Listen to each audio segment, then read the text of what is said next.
toy fans, Aaron here. First up, I just want to thank all of you who have been watching and those of you who have subscribed to this channel. I just recently passed 700 subscribers, and that's just mind-blowing, really. I know there's lots of channels with more, but that's pretty sweet to see this number growing. But anyways, today we're going to check out the 6-inch Black Series 4-LOM figure. So let's head to that table and check this out.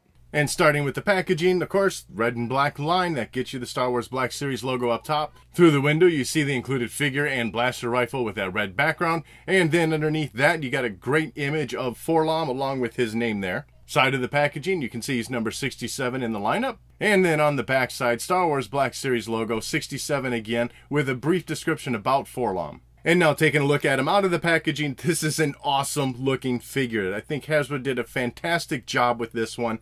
It would be quick and easy to say, well, he's just kind of a reworked C-3PO, which for the most part, you'd be right. From the waist down, the butt, just underneath the wires, down through the legs, this is the same figure that this is the same parts that we got for C-3PO, just repainted here. Totally fine with that. But what we have for the upper body, the midsection, the arms, and the head, and yes, I did say arms, these are even different, totally new here, with some improvements on the articulation. Looking in on the head sculpt, things are looking very accurate here.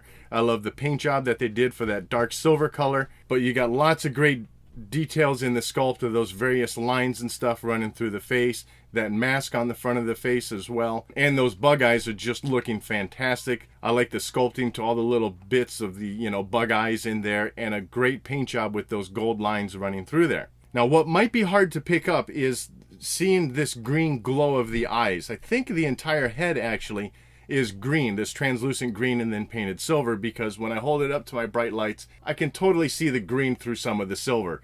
Outside of these lights, I don't think that's going to be a problem in your normal day-to-day use of the figure. But when the light catches the eyes just right, you do see that green popping just a little bit of the eyes. Moving on down to the sculpting of the midsection, very accurate looking to me from the images that I can see from the movie.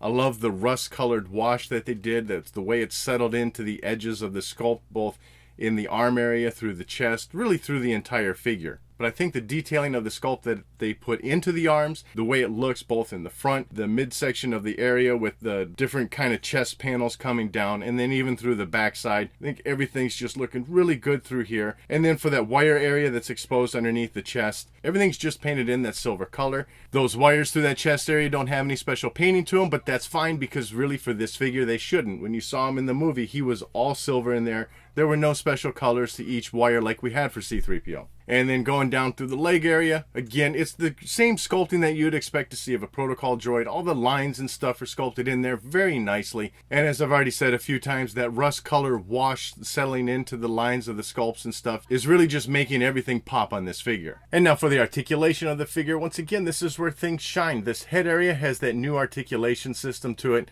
where it seems that the ball joint might be down in the neck instead of on the head. But you're getting a great range of motion within here, and then obviously you can spin that head all the way around, tilt it down, back up, so really good through there. At the arm area, or shoulders rather, on the inside of this collar, the shoulder collar, you get your rotation there, so that part spins around, and then inside, on the outer part of that shoulder collar, you're able to rotate the arm around and give them some up and down movement. So you do get a pretty good range of motion through that shoulder area, allowing you some very different poses. Now the standout feature of the articulation is now in this elbow area where C-3PO was locked in. You weren't able to bend that arm at all. This one has a slit for this little piston to ride up and down his forearm. So you can straighten it out a little bit. Now straighten might be a strong word, but you get some action there, and then you're able to bend it back up. So, not a huge range of motion, but you get something, and that's great to see. It's something that I kind of hope that they would add back into C-3PO. And for the wrist area, things are pretty standard here. You're going to turn both wrists, and then for his right hand, you get your up and down articulation, and that left hand is going to go side to side. At that waist area, you're going to get some turning in here. You can spin them all the way around if you want.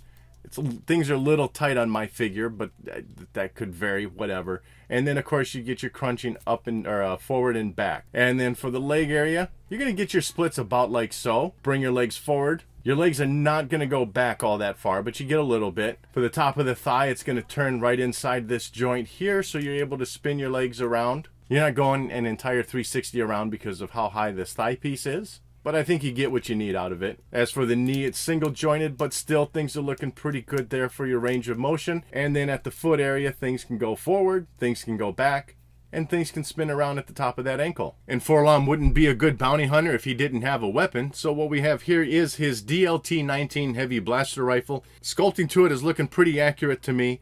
No special paint application or anything to it. Maybe just a little bits of silver highlight sparkles or something into that plastic mold. But things are still looking pretty good here. As you can see, it does sit nicely into his hand. He does have that index finger sticking out so it can fit in that trigger area quite nicely. The stand down here at the end of the barrel does not articulate. That's the first thing I tried to do, was swing it up and down. That is stationary. It's sculpted in there. You're not going to move that. So overall, in my mind, this is just a fantastic figure. I don't think that this could have gotten any more accurate to what we saw on screen. Paint application for the figure is very well done, and I love that they added in the bits of sliding articulation to that elbow area. Give that person a raise. And so that wraps up this look at the 6-inch Black Series 4-LOM figure. I'd love to know what your thoughts are on it in the comment section below. And as always, thanks for watching.